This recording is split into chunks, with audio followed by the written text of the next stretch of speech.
El taller ABC de la Agricultura Orgánica, impartido en el módulo de riego 4.1 de Culiacancito, durante los días 9, 10 y 11 de septiembre de 2011, por el ingeniero Jairo Restrepo Rivera, fue diseñado y promovido por Sistemático, Tecnología Empresarial y financiado por fondos instituidos en relación con la agricultura, FIRA, con una participación importante del módulo de riego.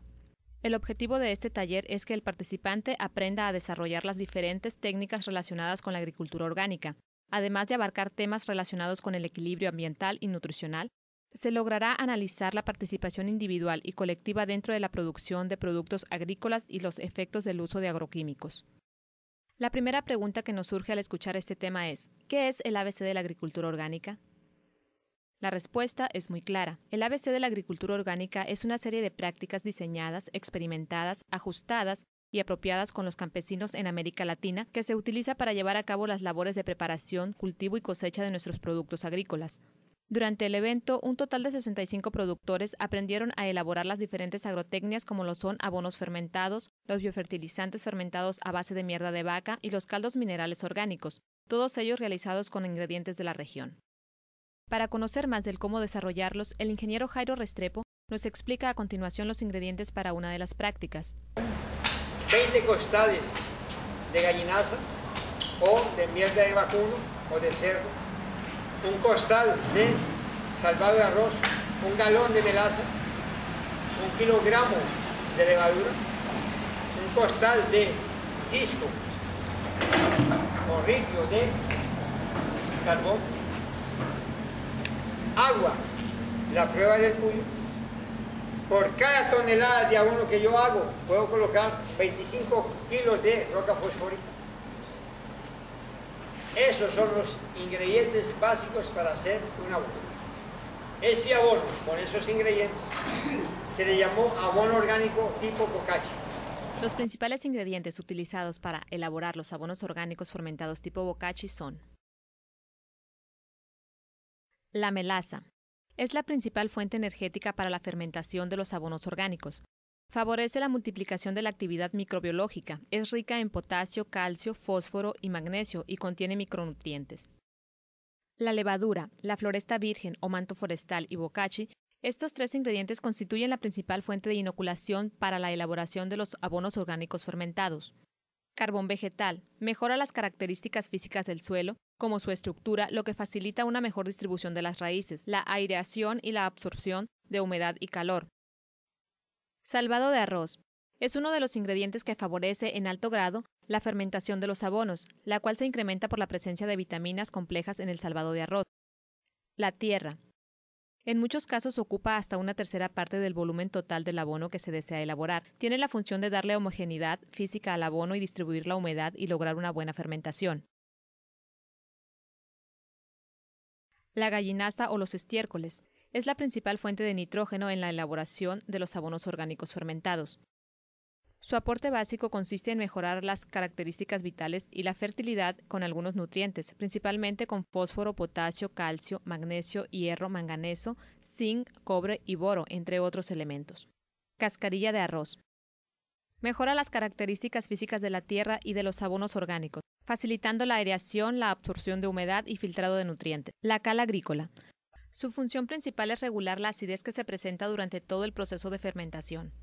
El agua.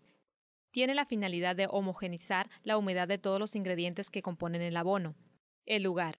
La preparación de los abonos orgánicos fermentados se debe hacer en un local que esté protegido del sol, viento y lluvia, ya que estos interfieren en el proceso de fermentación, ya sea paralizándola o afectando la calidad final del abono que se ha preparado. Para la elaboración de esta práctica, los materiales usados fueron manto forestal u hojas secas, salvado de arroz y melaza. Después de haber colocado todos los ingredientes en una superficie bajo la sombra, se mezclaron todos los ingredientes y los participantes pudieron elaborarla con sus propias manos. Esto para demostrar que los fertilizantes orgánicos no tienen reacciones secundarias en el ser humano. Una vez hecha la mezcla, se introdujo en un recipiente de plástico y de manera comprimida se cerró herméticamente para dejarse reposar durante los días necesarios para su uso. Biofertilizantes fermentados a base de mierda de vaca. Durante el taller se elaboraron biofertilizantes, mismos que los podemos definir como abonos líquidos con energía equilibrada y en armonía mineral, que se preparan a base de mierda de vaca muy fresca, disuelta en agua y enriquecida con leche o suero, melaza, ceniza y otros ingredientes. Los biofertilizantes sirven para nutrir, recuperar y reactivar la vida del suelo, fortalecer la fertilidad de las plantas y la salud de los animales, al mismo tiempo que sirven para estimular la protección de los cultivos contra el ataque de insectos y enfermedades, además de sustituir los fertilizantes químicos altamente solubles que provee la industria. Para esta práctica se utilizó calabaza finamente picada o molida, melaza con agua, harina de piedra pómez roja y mierda de vaca fresca. En el tambo destinado al almacenamiento del biofertilizante se disolvieron y mezclaron todos los ingredientes anteriores hasta lograr una mezcla homogénea. Cuando se elabora este biofertilizante se recomienda recolectar la mierda de vaca muy fresca, de ser posible en la madrugada del mismo día. La preparación consiste primeramente en disolver en el recipiente el agua, la mierda de vaca, la ceniza y revolverlos hasta lograr una mezcla homogénea. Posteriormente se disuelve en una cubeta adicional el agua, el suero de leche y la melaza. Se agregan al recipiente anterior y se mezclan. Se adiciona agua y se revuelve. Se tapa herméticamente para que inicie la fermentación anaeróbica del biofertilizante y se conecta al sistema de evacuación de los gases con la manguera. La mezcla debe reposar en la sombra a temperatura ambiente, protegida del sol y de las lluvias. Se debe esperar de 20 a 30 días para que esté listo para ser utilizado. Los caldos minerales fueron otra de las prácticas llevadas a cabo en este taller. Los caldos que se elaboraron fueron: caldo sulfocálcico. Este caldo consiste en una mezcla de azufre en polvo y cal, que se pone a hervir en agua durante 45 a 60 minutos, formando así una combinación química denominada polisulfuro de calcio, que se utiliza principalmente para el control de cochinilla, ácaros, pulgones y trips. Importante, va a cambiar por la concentración del azufre. En México hay muy buen azufre. En México hay azufre 80, 83, 86, 90, 93, 96, y hay azufre 99%, y hay azufre petrolero de Pemex, muy buena empresa que tiene buen azufre, 100% azufre. Caldo bordelés al 1%.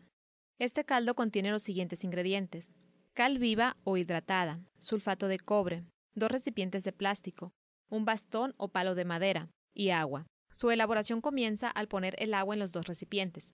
Disolver el cobre en uno y en el otro disolver la cal. Una vez disueltos los ingredientes por separado, se mezclan, teniendo cuidado de vaciar el sulfato de cobre sobre la cal, nunca lo contrario, y revolver permanentemente. Este caldo en algunos cultivos se puede aplicar puro, pero en otros es recomendable disolverlo con agua para evitar quemar los cultivos más sensibles. Se llama caldo bordelés al 1% debido a que por 90 litros de agua con cal se utilizan 10 de agua con sulfato de cobre. Por último, y para concluir la jornada de práctica, se elaboró un caldo mineral llamado visosa, en el que los ingredientes fueron sulfato de cobre, sulfato de magnesio, sulfato de zinc, bórax, cal y agua. Su elaboración consiste en poner en una cubeta A los sulfatos de cobre, zinc, magnesio y bórax, y en la cubeta B la cal. Una vez hechas las mezclas, se vierten las 2 de la cubeta A sobre el contenido de la cubeta B, nunca al revés. Se debe aplicar inmediatamente al cultivo deseado. Los asistentes a este taller práctico dejaban ver en todo momento su interés y sus ganas de aprender la manera de cómo aprovechar la utilización del suelo, por lo que no dejaban pasar la oportunidad de tomar nota sobre algunos consejos y recomendaciones importantes que les decía el ingeniero Jairo Restrepo para mejorar los resultados de sus cosechas. Al término del taller ABC de la Agricultura Orgánica, el día 11 de septiembre, se les entregó reconocimiento a cada uno de los participantes, así como al expositor ingeniero Jairo Restrepo Rivera, quien mostró su agradecimiento a todos con estas palabras.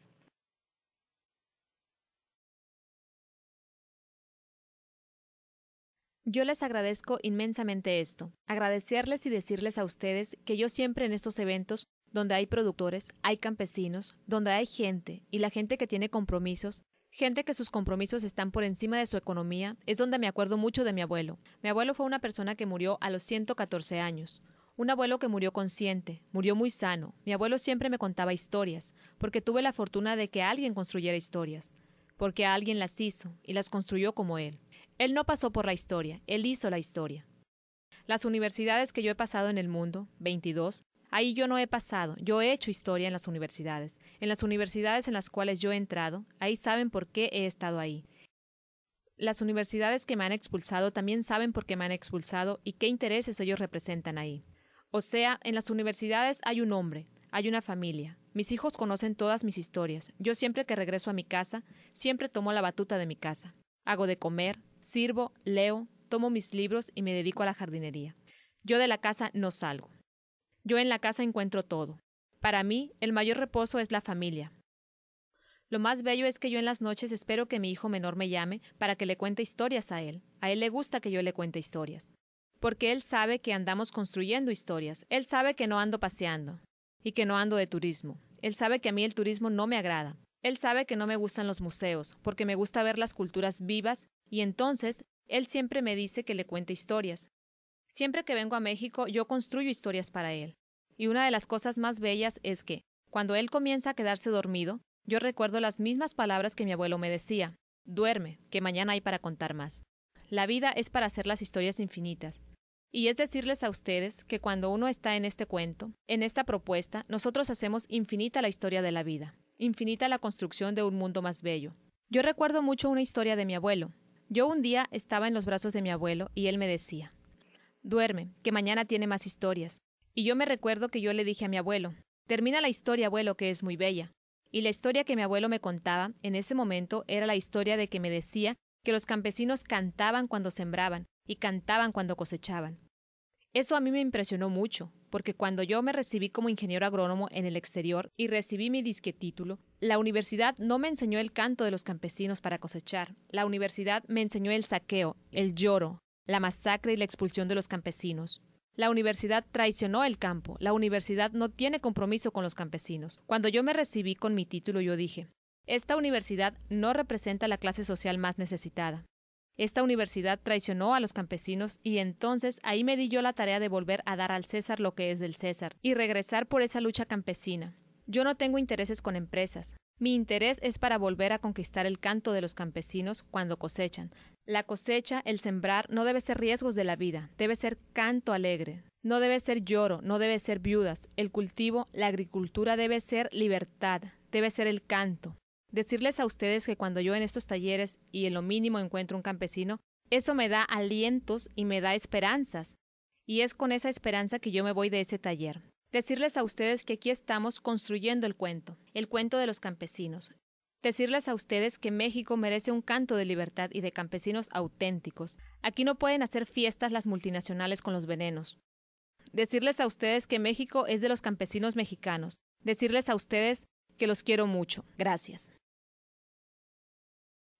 Con estas palabras cerramos de manera exitosa la semana de jornada de visitas de Jairo Restrepo a nuestro estado de Sinaloa. Quedaron muchas inquietudes y la semilla sembrada para desarrollar un calendario de trabajo intenso durante 2012. Por último, la utilización de la palabra mierda no la omitimos o sustituimos por alguna otra más apropiada al oído, para conservar la esencia de la participación de Jairo Restrepo.